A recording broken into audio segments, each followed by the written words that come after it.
Malola malia ho e ki melelea tonga hana kotoa. Whiawhia ke utalitalele ki mautol ki mo uni o ngongo, mo le tionga mawhi televisione tonga ki he houani.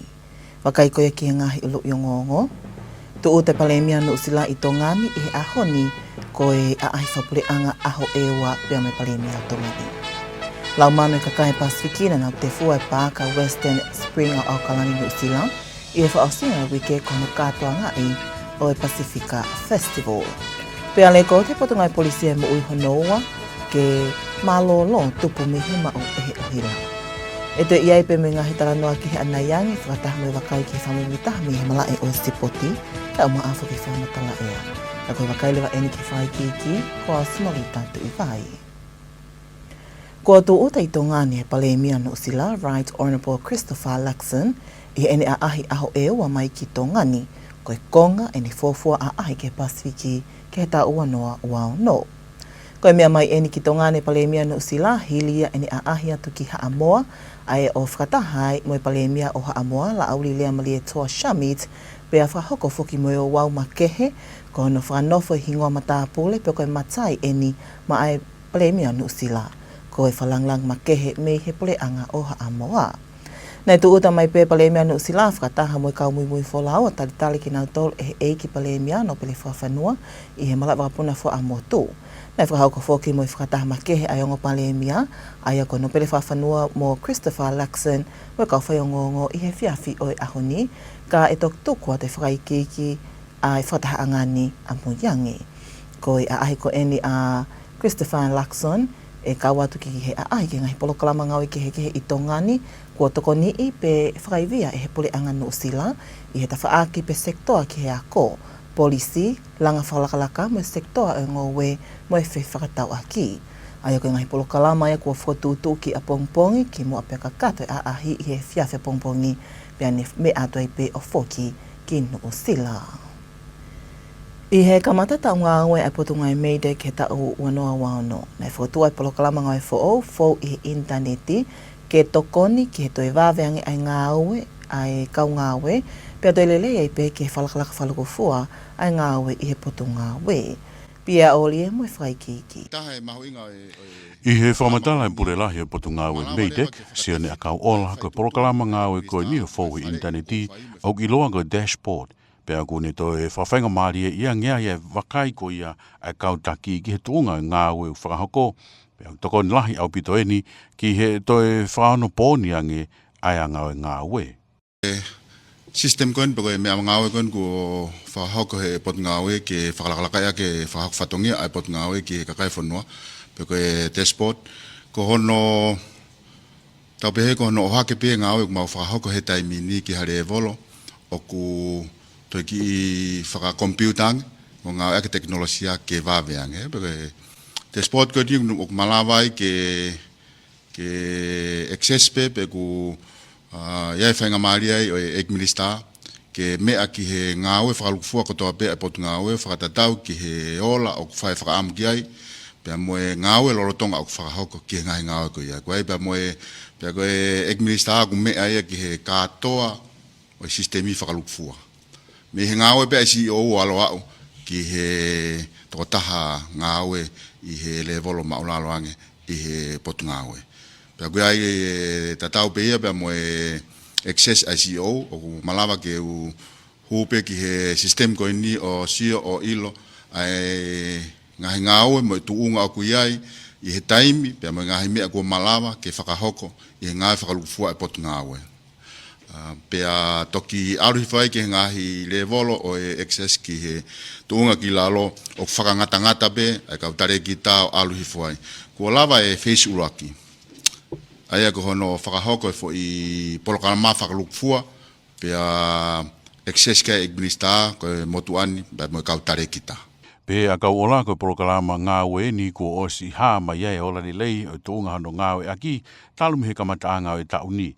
Pea hoko ia koe mea ngā ue lelei ki he pou whakawhatongia e potu ngā ue pea una wakai re vai ki he toe whakalakalaka ngia hano ngā ue ake proklama ngā ue ni ke ngā unu ai be ki mua. Ko e face hono waina ku alu ke toe pea oku whakate fito ia I he ngahi whamatala kotoa pepe ko uri pote o kumau whakahoko, whakawike eua, ki he ngāwe kumau whae whakatatau ki he palani, pe mo ngahi whaunga ngāwe ku tuku mai ki mau whakahoka ke ngāwe. Pe hene pehe rewa o ku malama ekminista me motuani me kautare kita, ke ilo me he sistem ko ini ai tuunga ki ai ngāwe, ko hai mea kua o ki ai, ko hai ngahi ngāwe ko lava, pe ko hai une whakahoka ngahi ngāwe ko ia, ko hai ngahi ngāwe o ki kai o ku te ke malama.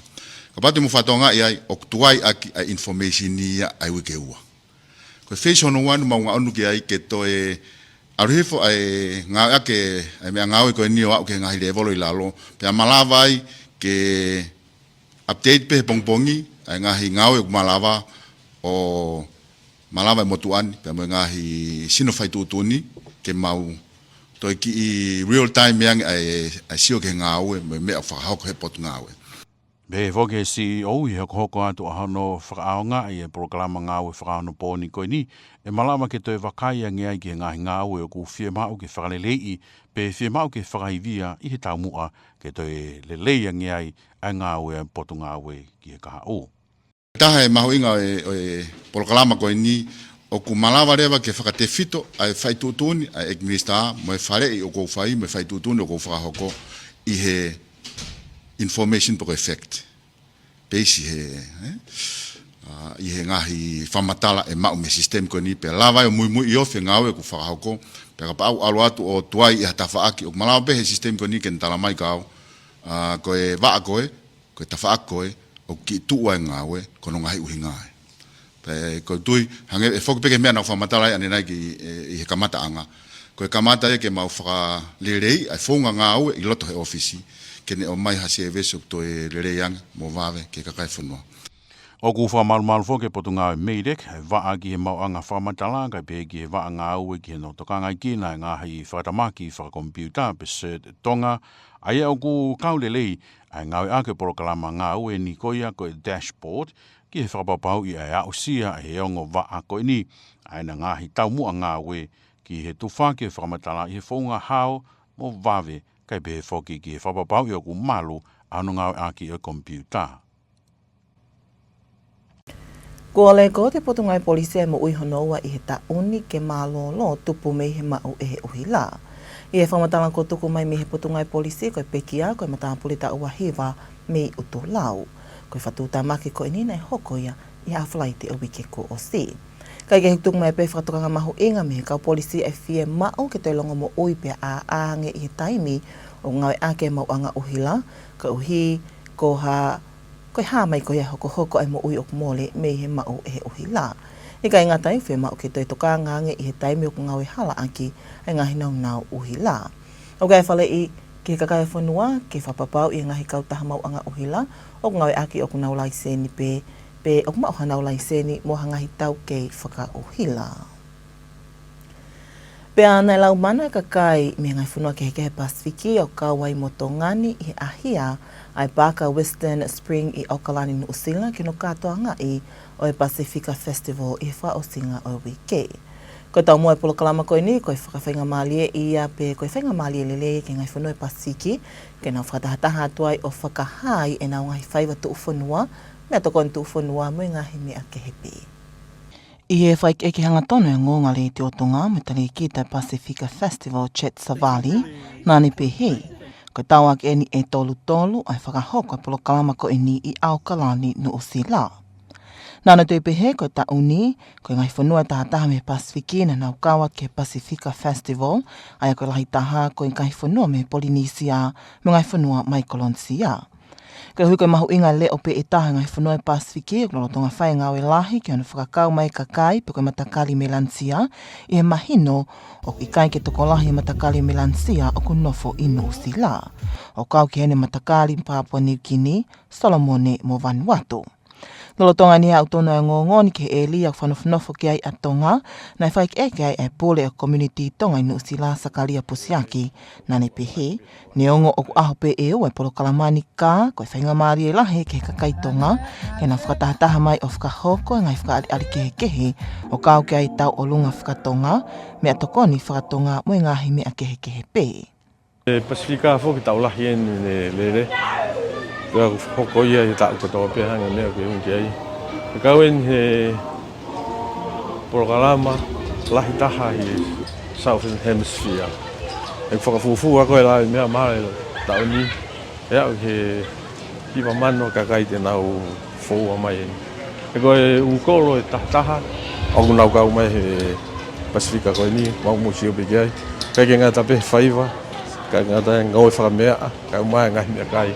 Kau en he whitau laki anga ngahi tonga toa pe, kata whitu whoke whaiva, ai na whatataha mai hama. Kai ke mahino koe taha ene polo kalama pe whakataha anga lahi tahi au kalani Nu'usila ke whakataha ki ai ai kakai o e Pasifiki. O mahino koe kātuanga ko e ni, nei kau whakataha ki ai kau whai o ngongo i ngai whanau e Pasifiki i whingawe aki mo i kau taha whamawhula lea Pasifiki pe koe BCPL. Pe he ke potungai ki muri a Nu'usila ke na wa utonu o wakai tonu ke he natula mo i ātakai o i kātuanga ko e ni. Uni o ngongo whalotu whanua e ki Hawaii, te tawakai le wahene ki whamui taha me he mala e o sipoti, pea mo pia o lie.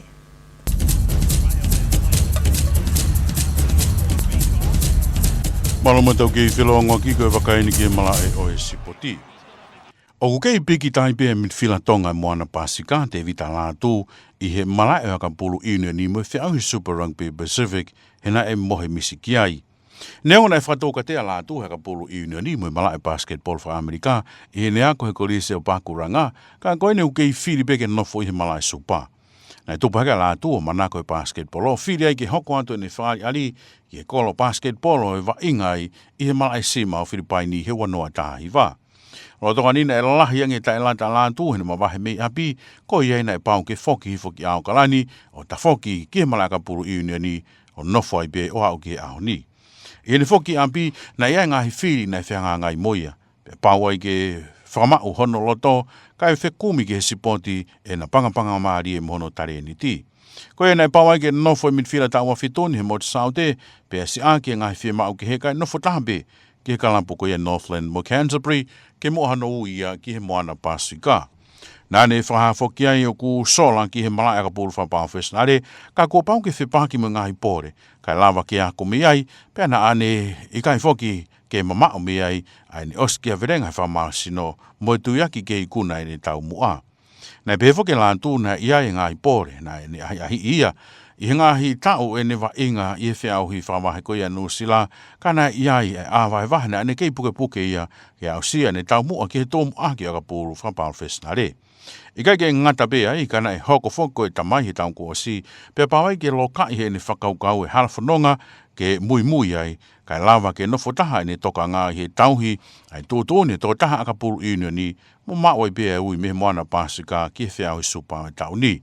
Kai ke hoko mui ofia Latu he ngahi taha talai whare, pia me i he kau All Black tutoko, ange koia ko e toa koe ni ko ngani lau mape, pe whoki ki a Julian Savea, kai maa whoki a o ke Stein Polo, e squati ko ia ai moana Pacifica. Ko whapapau me he kalampu e talako ne me ueresi, ano taintaile rea ka pakau tutoko e moana Pacifica, ka koe whetu hopo me o haigo paepoto, ka koe taha kau kapakau i kare tahi Angelo Dutavoki, me he kalampu ko ia Kolomie pe me i Falanse. Ne talaki whoki mua kalampune a wao tangata ko nau whakahoko, pia koe ni ko mahino e whelo toibe mo kapakau mohu whaiva a okalani ki he ane pau tau eua.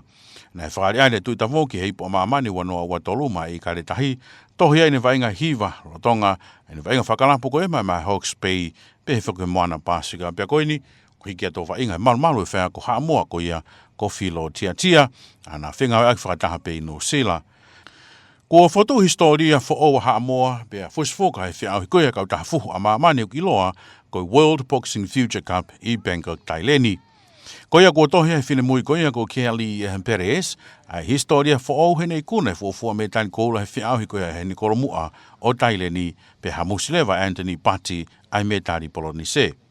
Ko tau hongo furumani mai ne whine mui koia ko Perez, pe rane i kuna e koula he fuhu a he whanau he whine kilo e warungo fulu, hiri ane whakapaulu a Francis Tafaaki o Tuvalu i he whainolo vahenga Oceania i he whiau he whaasinga o wike maangahi te misi i whatautaha hiwa. Nai kake ngata beia Perez na i kuna e whiau hi, te whaak whoki ke Anthony Patti Polonise whanau tangata tau i he kilo i hiwa noa Ai more whenga maari ko ia John Charles Semi. Ai lo toni nei whae whea ko ia Kiali, Vitale Perez, ka koe tata eiki e whenimui metari koula, koe ola ni teu lahi. Nei whahau ko tuku keheange ngahi ngau e whakataha aitimi moe ua wonga taha. I whamatala ko ia whea ko ki he kautaha ngongo ai Pacific Huddle nane pihei, o ku fia whenga maari e kua whalalangi ai komiti fuho a ha moa, ke nda tāke te mini ki he whea hui whawahapure a ngā koe ni. Nā te pe whokiai, ko whenga maari e malawa ke au sia hai ne he taumua, ke awe timi ko ia ha moa ki he tomutomu ko ia in kuna wikuna. O kai whoke Solan Peresia ki he malai fuhu, o tonga whaia ko he timi ko ia anu sila, pia me i he kolo koin he whatoke lau, o e motu saute a taumaru nui, pia kuone wainga, pe ngā ue taulahi e no sila. Nā ne te taki whoke timi sihi wa tau tahiwa no sila, ki he whiahui ko ia i Colorado, pia ko ia na mui holoi pia i Kiali, o e whotu o e historia ko ni, pia mai timi a ha moa. Ko e malai e sipoti.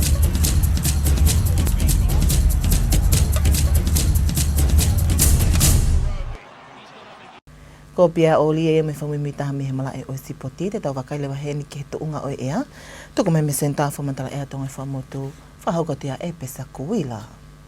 Malo lau maare ho eki pia moelele e tonga katoa, tai tari whiwhia ki mōtoru ki he e tau whamatala ea ko ia ki he e whia whini. Ngai tānoa la lahi vai no aho, alo maare e pe ke konga lahi ngai vai whanua ko ia o tutonga, tau te whito ki he whakatoke lau ki he ongo niwa, ngai pe whuke vai whanua wawau. Whainga maari ke whahako kai whatokia ke ki tua, ta tau pei tō kanga, wharehanga, pe whoki ngā tai. Tau whanongat ko ia i he pōni, ka pe whoki a pongpongi. Malapi kei ha uha tū moto, tau te whito ke ngai vai whanua ko ia Tongatapu eua, ka pe whoki ki he otumotu haapai. Makai rewa nge tau i misa te lai te whatonga i ange, ngai vai whanua ko ia niwa whoou, ni o Tongatapu, wa wau lahi ke alo maari e pe tū ke hanga taimi, au fia whotunga langi, pe malapi kei mua uha tū moto ma maa pe. Pe kei vai whanua rewa ko ia Tongatapu pe mo eua, kai pe whoki he otumotu hapai. Iei pe whoki au whiau ni ngā unu holo i tau ngahi elia. Tupunga pe me ala tā maki uhana tau toksi tua pe me iai i he ane awhi. Ai une kei o mai pe au whia. Uha tu moto ia ngai wheitu upeni i tau whanongat koe he whia whini ki a pongi pongi. Whatokanga rewangi ngahi potu tahi o kei tu pe whatokanga hako pe moe whare ki whangi i wakaiki. Ke tokanga he oki tahi ke ngai potu tahi koia o tere ki tonga pe mo tere ki toke lau. Kai Pacifica ahu nima koe ka hoko mai whatonga iange au tā maki uha ki o tau tawha aki whakatonga hi fo. Ai tene kei ngā unua nofo holo peo ofi i o tau ngahi area. Kai lahi ki alo maari e peke ngahi vai whanua koe ia kotoa pe o tutonga. Tau whanonga koe ia i he aho e nima ka hoko mai. Tu ke hange whanki au whia mune ngā unu mai koe mo au tā maki uha. Ki ngai vai whanua ki toke lau i he whalaite pe mo toko naki koe e weekendi. Kai lahi ki alo maari e pe ai o tutonga, pia moha matangi e kuangi pia me hake, mo e toke lau hake, ke tofu hia kotoa pia e o tutonga ni. Kai tau whanonga koia i he e whia whini ko kia pongpongi, whatonga iange, ngai vai whanua koia o hapai, Tongatapu pia mo ewa, wei pe whanki alo tāmaku hawai vai a kune ngā unuholo pe ngahi e ria koe ni, tene o mai pia au whia, uha tu umato mala pika lo lahi a ngai taimi. Kai lahi alo maari e peke he ongo niwa, kai pe whoki e vai whanua wawau. Ke iangi pe tau toka ngā matangi pe me hake, mo e toke lau hake, o au peke mai le tahe wa noa ki e hoa, pe hiki ake o ke mai le tahe wa nima ki e hoa tau te whito ke ngai po tahi ko ia o tere ki tonga, mo tere ki toke lau. Maulalo tahe rewa koe wha maa whanake pōni, ia au peke tigri se se ua wha ki he ua ono. Whamatala ea ki a pongpongi, whatonga ake au tāmaki uha koe ni i ho tau ngahi e ria ki ta whakatonga, ki hapai Tongatapu pia mo eua, whakofua ke ne ngā unu ke mawahe pepe a miho tau e ria a pongpongi, ka lahi alo maari e peke o tutonga tau whanongat ko ia a pongi pongi. Ke iangi pe toka ngā matangi pe me hake, mo toke lau hake, o au peke mai le tahe wanoa, ke kotoa pe ngahi potahi ko ia o tutonga. Malunga taha rewa koe fua mawhananga pongpongi, ia au peke tigri se siasi tolu taha ki he tolu ua. Tai mihu a pe moe mamaha ko e tahi, tau maari o si wanoa pe mehe ono he whiawhini, maha tokai he toi mite wanoa ki he taha a hengi hengi. Koe la a moe mahina, a manaki ke hopo la a pongpongi toi mite taha fitu ki he fitu a pongpongi, pia tō ia toi mite fitu ki he fitu e whiawhipeko ia a pongpongi. Hopo mahina, toi mite wawalu ki he ono a pongpongi, pia tō ia he ostawha me he ono e whiawhipeko ia a pongi pongi. Whaaspea tau wakai ki he tau whamatala ea ko ia ki he aho e nima ka hako mai ki Nuku'alofa, o ka mata he tua pelulu ko e wikeni, ki he monite ko ia o e wike kaha u whatonga iange. Lahi ki alo maari e petu ke hanga taimi au whia whotunga langi, pia malapi kei moha uha tu umato, I he whalaite, pia Moimoi te koia o e wike kaha o. Malunga taha lewa koe fua mawhana ki ahe ni maka hoko mai ki Nuku'alofa, au pei tikiri se tolu taha ki he tolu ua. Ko ka kato ia e tau whamatala ea, malo api toho mau mea mai, kamu mea. Pea ko pesa kuilaia mo e tuunga koia o ea ki hauani ka ki mua patau mawai, tato i wakai peheni ki ngai ulu i ongo. Tu o te palemia no sila i tongani i he ahoni ko e a ai whapure anga aho ewa pea mai palemia o tongani. Lau manu i kakai Pacifica na te fua e pāka Western Spring o Aukalani no sila i e whaasinga wike kono katoa ngai o e Pacifica Festival. Pea leko te potongai polisia mo ui honoa ke malolo tupu mihi ma o ehe o hila. Pea mai kakate pehe mo uni o ngongo he whatonga me leke o ma Afrika televisi tonga ke hawani mo i Afrika amune e tonga te lupa whare ai tonga o koto. Whamalo te tau ke whi awai.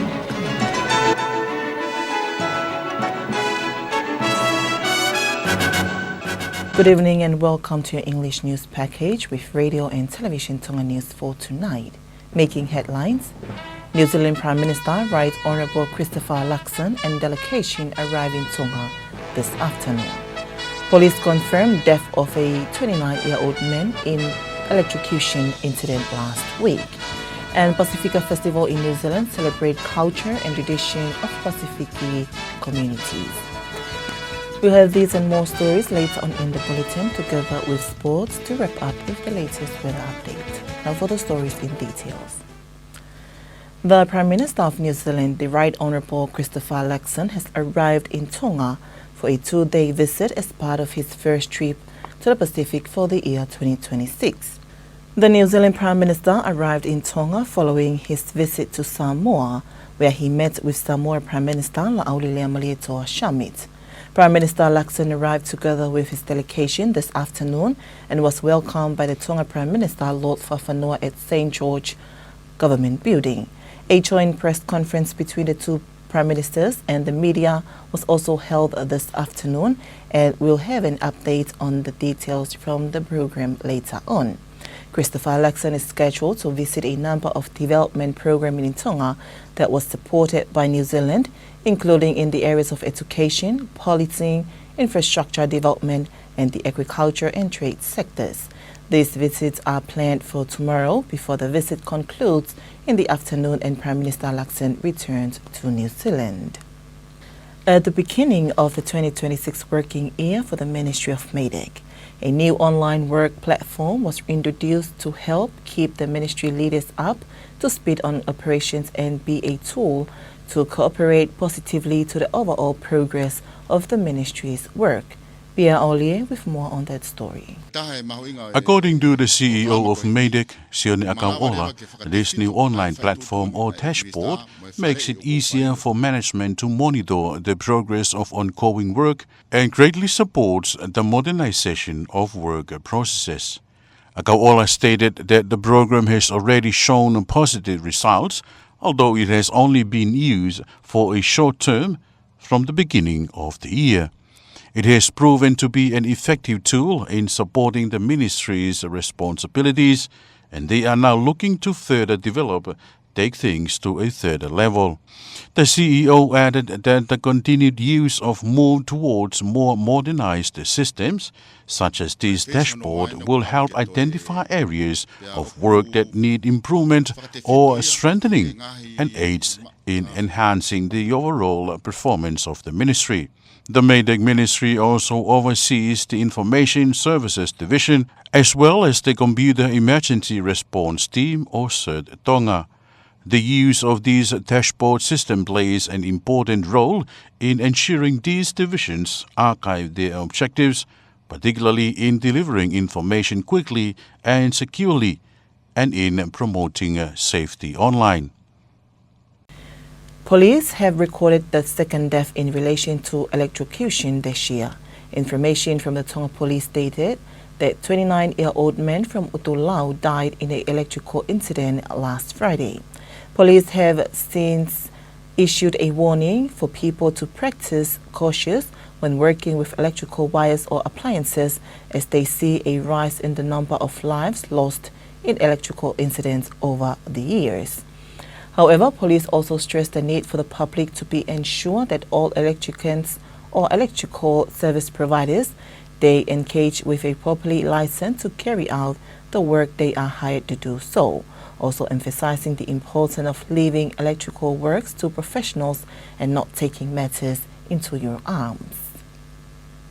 And thousands of Pacifica people filled Western Spring Park in Auckland, New Zealand over the weekend to celebrate the Pacifica Festival. Several Pacific Islands, including Tonga, were represented at the event, which was a wonderful display and celebration of Auckland's vibrant Pacific communities. Radio Tonga News attendance at the event, along with several journalists from around the Pacific, was made possible through the cooperation between the Pacifica Corporation Broadcasting Limited (PCBL) and New Zealand Ministry of Foreign Affairs and Trade, allowing them to observe firsthand the nature and environment of this celebration. Let's take a look. The festival, now in its 33rd year, provides a platform for Pacific communities to gather and share their culture and traditions in the spirit of cultural exchange. But it's also a great opportunity for younger generations of these Pacifica communities growing up in Aotearoa, New Zealand, away from their Pacifica Islands homes, to spend a weekend immersed in their culture and promote Pacifica excellence and unity. In an interview with Radio and Television Tonga News, the director of the Pacifica Festival, Chet Savali, said that with a large presence of Polynesian communities in Auckland, they are making an effort to encourage Melanesian communities, no matter how small, to take part in the festival, as it is for all the Pacific Islands. A few grey hairs for everybody involved, but no, in serious note, this is 33 years in its legacy, and it's an iconic festival for Tamaki Maka.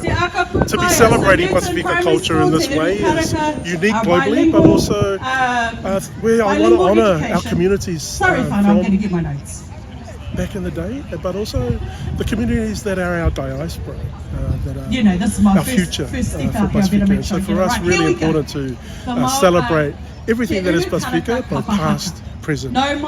The president of the Tonga community in New Zealand, Sakalia Putiaki, told Radio Tonga News that the 2-day program is too short to showcase all the Tongan community brings, but they are grateful for the opportunity to share Tongan culture, dances, food, and other aspects of the Tongan community with the wider Pacifica community and the rest of Aotearoa, New Zealand.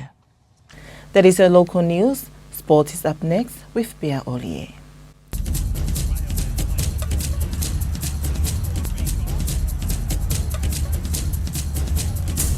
Welcome back in sport. The Moana Pacifica midfielder of Tongan descent, David Latu, has taken an unusual path to Super Rugby. Latu was a dual sports star at Pakuranga College, with opportunities in both rugby and basketball after finishing school.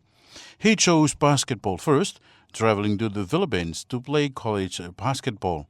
But homesickness forced him to return to Aotearoa, where he decided to focus again on rugby.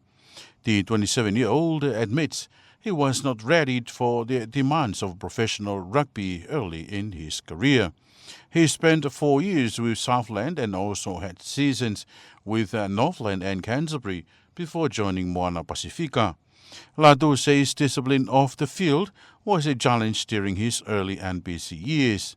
He also struggled with self-doubt, something he says his parents helped him overcome. Family remains an important grounding force for the midfielder, who became a father in early 2025. Within the squad, he also looks to senior players for guidance, including former All Blacks Julian Savea and Ngani Laumape.